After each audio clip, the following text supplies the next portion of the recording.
Hi, I'm Tim. Welcome to our channel, and thanks for logging on. If you like these videos, do me a favor right now and subscribe to our YouTube channel here at Watchbox Reviews.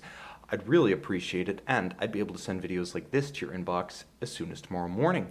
If you like this watch, you can buy it, and 1,700 of its friends on our website, thewatchbox.com, buy, trade, and sell luxury watches 24 hours a day on thewatchbox.com.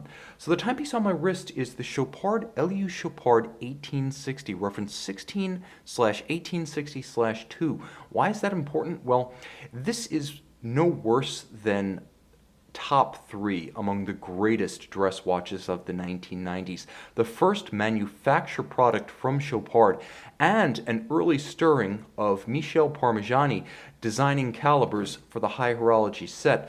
This watch represents the confluence of revived high horology in Switzerland during the 90s, as well as, through the Parmigiani connection, the burgeoning field of independent horology.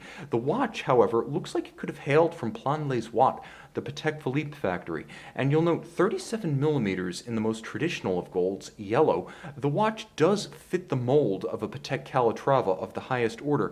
That said, it has a few distinctions to its credit. First, 70-hour automatic and only 8.4 millimeters thick. 8.4, remember, compares very favorably to an Audemars Piguet Royal Oak Extra Thin at 8.3.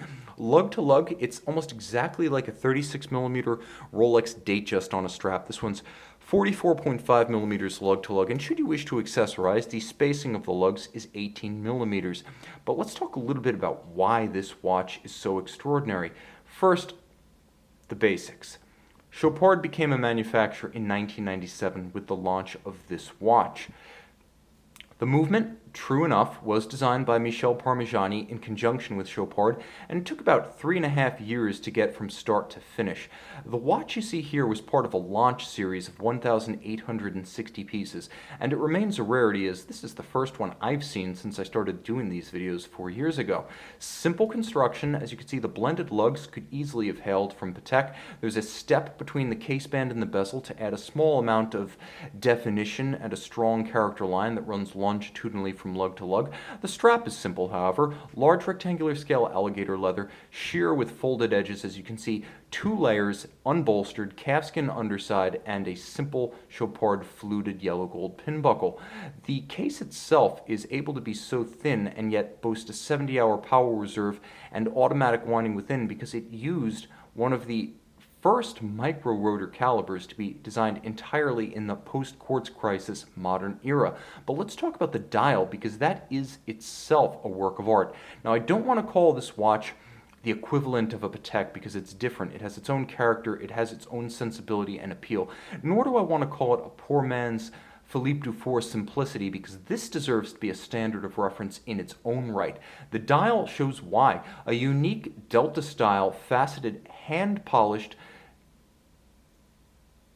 all-applied yellow gold indices, and I should clarify that both the hands and the indices are polished using diamond-tipped tools by hand.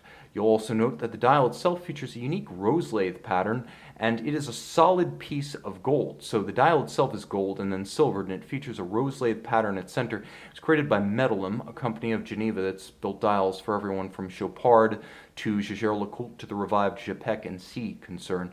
You'll note that there is a beautifully anchored date window, a stepped aperture at 6 o'clock inside constant seconds to create a nicely balanced dial assembly. And when you turn the watch over, it's just as handsome. This is caliber 196, 32 joules, automatic winding. You'll note twin mainspring barrels stacked because everything about this movement is designed to be compact and thin.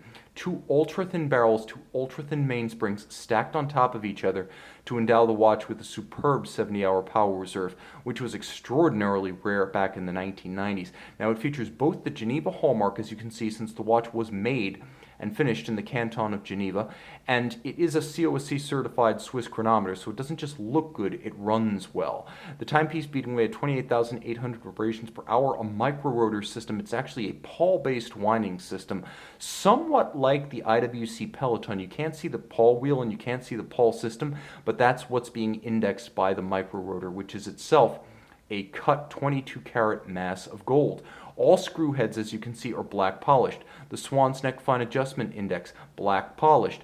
The cover atop the barrel bridge. As you can see, black polished. And when you turn the watch flush to the camera, you can see the edges of all of the bridges, as well as the balance cock and the edge of the rotor, lighting up, glinting and gleaming. It is a mirrored and immaculate anglage. I really have only two objections to this movement. One, I wish interior angles had been used more liberally. There are none as the watch is presented, and it would be nice to have hacking seconds. Small gripes. You'll also note just how finely finished other aspects of the caliber are, as they're perfectly aligned linear Côte de Genève, and this is the real deal, laid down with an abrasive wheel, not stamped on. You can see this because they are ridged and textured, dark on one side and light on the other. Dark to light, dark to light. That's the real deal, not stamped. You'll also note that there's a tight and even perlage applied using abrasive wooden drills across the base plate. This is beautiful.